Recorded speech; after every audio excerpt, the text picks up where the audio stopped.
Olá, eu sou a professora Rafaela da Unidade São Gonçalo e eu vou trabalhar com vocês hoje o capítulo 8 de língua portuguesa. Vamos lá! No nosso dia a dia, nós estamos acostumados a produzir textos. Esses textos podem ser verbais ou não verbais. Esses textos possuem algum tipo de objetivo quando são construídos. E é exatamente sobre esses objetivos aqui que nós vamos falar hoje. Os tipos de texto. Eles são classificados de acordo com a sua estrutura e de acordo com o seu objetivo. Eles dividem-se em 5 tipos diferentes de acordo com a nossa apostila. Textos descritivos, narrativos, injuntivos, dissertativos e argumentativos. Os textos descritivos, eles têm, obviamente, a intenção de descrever.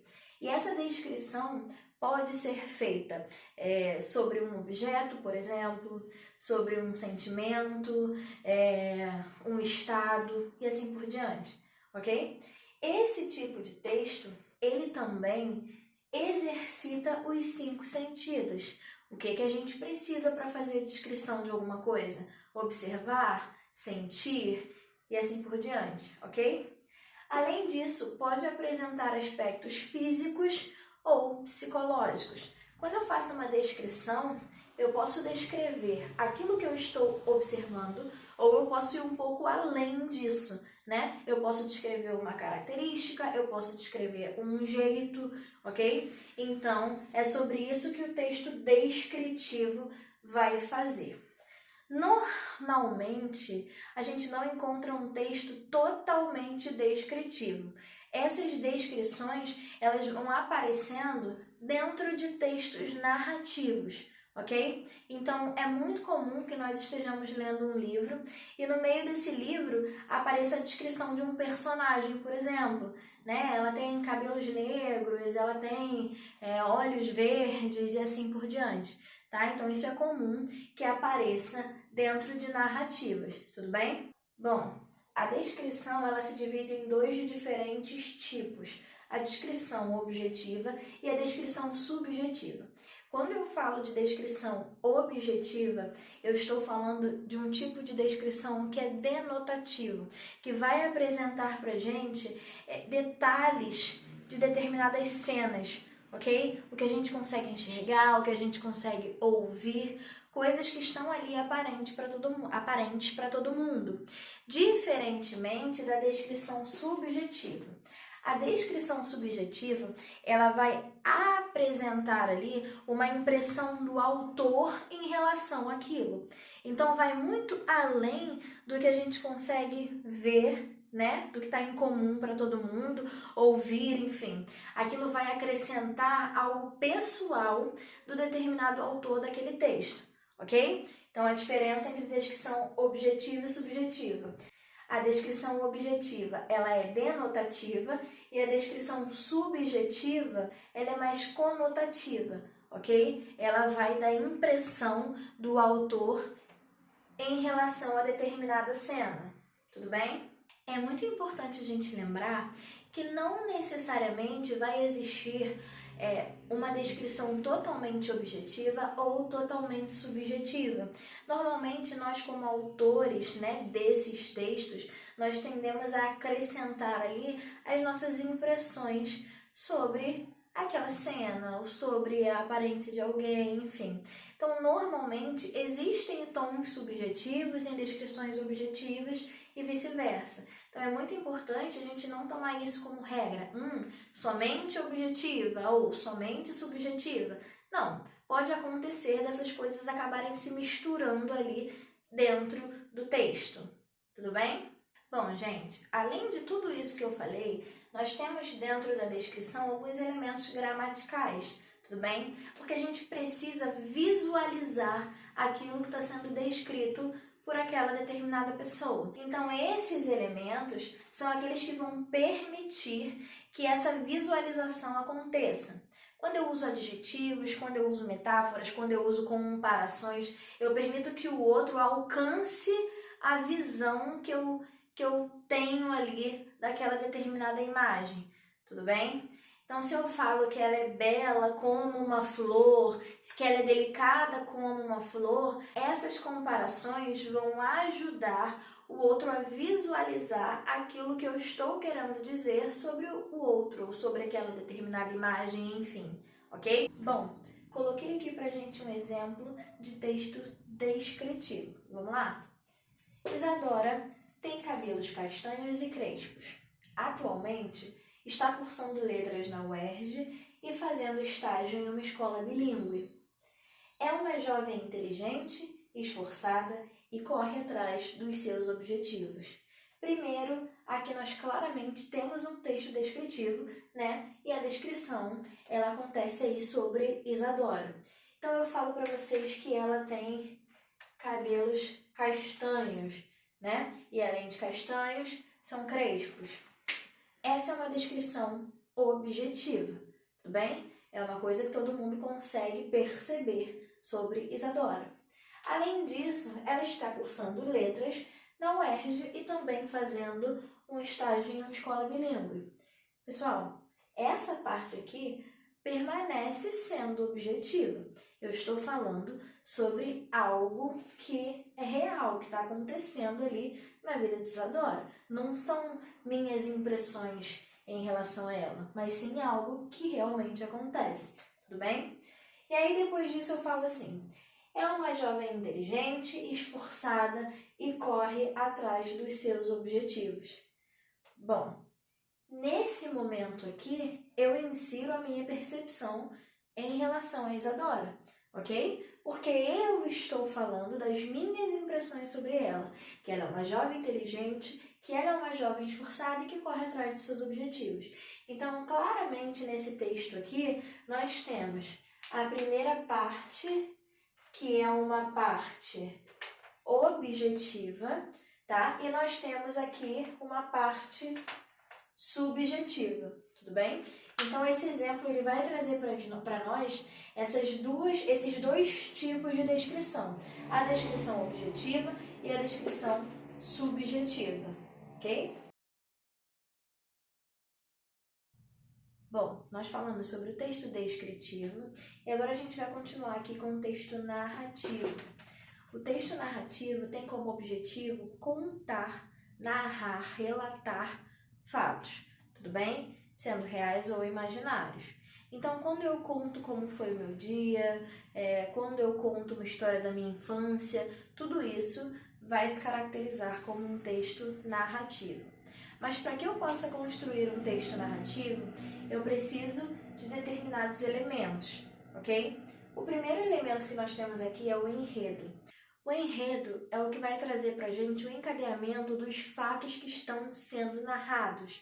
A gente tem no nosso texto narrativo uma seguinte ordem que normalmente quer dizer que não é sempre, que normalmente é seguida ali, que é a introdução, né, que é a primeira parte, é o momento em que a gente vai apresentar os personagens, o momento em que nós vamos indicar o tempo, o local, tudo isso é apresentado ali normalmente no início da história. Depois dessa introdução, a gente tem aí o desenvolvimento, né, que seria o conflito, uma situação de tensão que está começando a se desenvolver.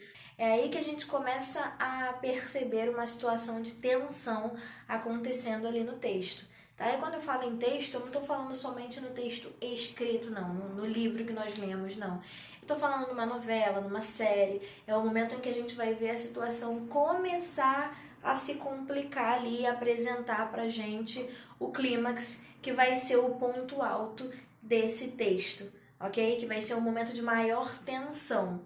Então a gente viu a introdução, né, que é a apresentação dos personagens, da história como um todo. O conflito, né, que é quando as coisas começam a se desenvolver. E o clímax, que é o ponto alto dessa narrativa, tudo bem? E aí, por último, o desfecho, que é quando tudo se resolve, é quando esse conflito ele se resolve, tá? E quando eu falo se resolve, eu falo tanto de uma maneira positiva como negativa, mas existe aí um fechamento desse conflito que foi apresentado anteriormente, ok? Bom, depois do enredo, a gente tem aqui os personagens. Os personagens, eles podem ser divididos em dois diferentes tipos: personagens planos ou redondos. Personagens planos são aqueles que são previsíveis, que não tem muito além daquilo que a gente consegue ver para apresentar para nós. É um personagem que não vai apresentar tantos conflitos, então a gente não tem muito o que esperar daquele determinado personagem, ok? Diferente dos personagens redondos, que são aqueles personagens mais complexos, ok? O comportamento dele não vai ser aquele esperado por nós ali. Por exemplo, em relação ao personagem plano, a gente consegue associar ele aí a Marge Simpson, porque ela apresenta todo aquele comportamento padronizado da dona de casa americana, ok? Diferentemente, por exemplo, do Édipo. Não sei se vocês já ouviram falar da história de Édipo, que é aquele que mata o próprio pai, casa-se com a própria mãe sem saber, enfim, no final arranca os próprios olhos. Olha a diferença. A gente tem uma dona de casa simples, né, que tá ali vivendo as loucuras do marido dela, cuidando dos filhos, fazendo comida, enfim. Vez ou outra acaba saindo daquele padrão, mas normalmente a gente sempre espera aquelas mesmas ações. Diferente do Édipo, que foi o outro exemplo que eu dei aqui, que é um cara extremamente complexo, que assassinou o pai, que casou-se com a mãe, que quando descobriu tudo isso, teve essa ação totalmente inesperada, que foi a de arrancar os próprios olhos. Então a gente tem, dois exemplos diferentes, um plano e um redondo, tudo bem?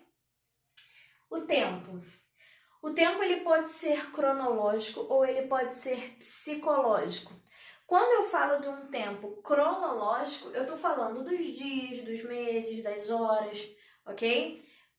Quando eu falo do tempo psicológico, eu estou falando de uma lembrança, eu estou falando de um sentimento, de algo que é voltado para o meu pessoal. Então, tempo cronológico, horas, dias, meses. Tempo psicológico, lembranças, momentos da minha vida, ok? Bom, depois do tempo, a gente tem aqui o espaço. O espaço ele também pode ser físico ou psicológico. Quando eu falo do espaço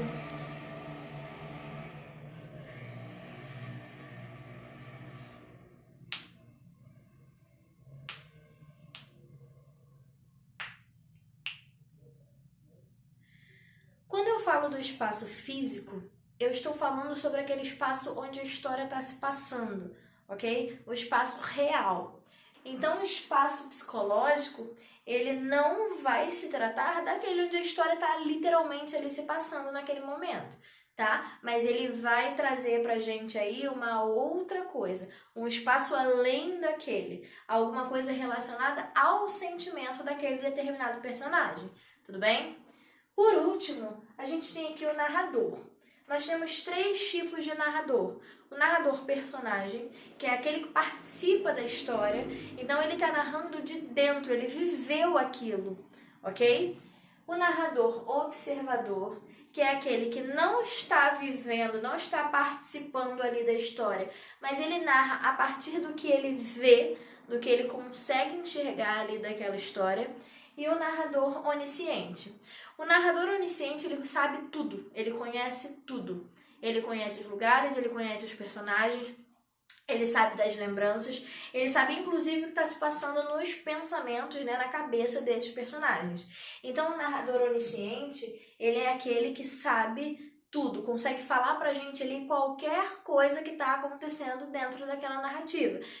Quando nós temos um narrador personagem, essa história vai ser narrada em primeira pessoa, porque ele está participando, ele faz parte daquilo, ele está ali naquela história. Então ele está contando de dentro, né, como parte daquilo, diferente dos outros dois. Os outros dois, eles não estão fazendo parte da história, eles não estão ali dentro vivendo aquilo. Então a narração deles, ela vai acontecer em terceira pessoa. Então eu tenho aqui narrador personagem, primeira pessoa. Observador ou onisciente, terceira pessoa. Tudo bem? Bom, gente, depois do texto narrativo, a gente tem aí o texto injuntivo. É aquele que apresenta como principal objetivo a instrução, né? E essa instrução ela vai acontecer para a gente realizar algum tipo de procedimento. Por exemplo, uma receita, uma bula de remédio, né?